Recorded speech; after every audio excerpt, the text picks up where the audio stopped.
Welcome back to Tooned In, the show for people who stayed up too late binging Hey Arnold and still had to go to work the next day. From Saturday morning television to the Sunday funnies, we're here to talk about all things cartoon. I'm your host ZeeDubyah, and today I'll be talking about the first of my top 3 picks for the most underrated cartoons of the 90s. So sit back, relax, and grab your favorite snack. It's time to tune in and chill out. If you're a 90s kid like me, you likely have fond memories of spending Saturday mornings glued to the TV screen, watching the adventures of your favorite cartoon characters. The 90s had no shortage of animated hits like Pokemon, SpongeBob, and Rugrats. But for every Powerpuff Girl or Cowardly Dog, there are countless characters that fell between the cracks. In this series, we're going to explore these slept-on hits, talk about their creation, and speculate why I think they should be revisited. Today, we're going to be discussing one of my personal favorites, a superhero spoof starring a blue blender named after a bloodsucker, The Tick. Ben Edlund's comedic crusader, The Tick, started as the mascot for New England comics and still appears to be their most popular IP to date, as far as I can tell. Their website looks like the 90s threw up.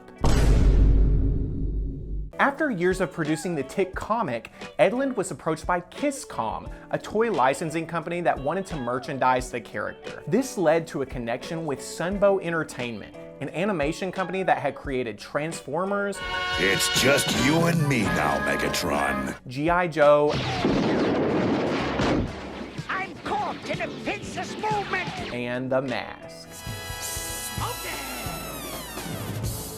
The Tick was a satirical cartoon about the misadventures of the titular character and his sidekick Arthur that aired from 1994 to 1996. It parodied American superhero comics, poking fun at popular tropes in the medium. The Tick is a dim-witted, blue-suited hero that pretty much rushes into every situation headfirst.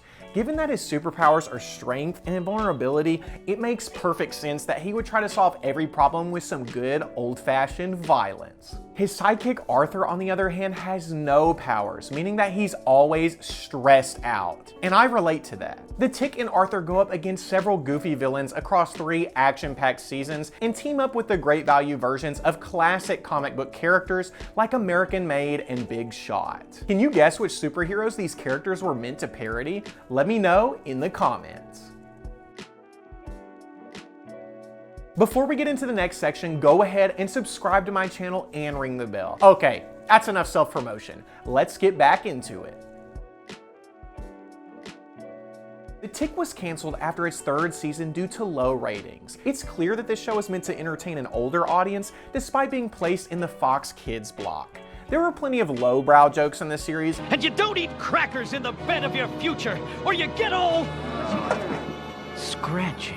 But the real joy of the cartoon is understanding all the comic book references being made. I think at the time, a lot of the jokes flew over kids' heads. With the character's cult following, the success of Amazon's recent animation projects, and the complete oversaturation of the superhero genre, I personally believe this series is ripe for a remake. While Fox and Amazon have both attempted to reboot it, I think their efforts fell flat because of the decision to move to a live-action format.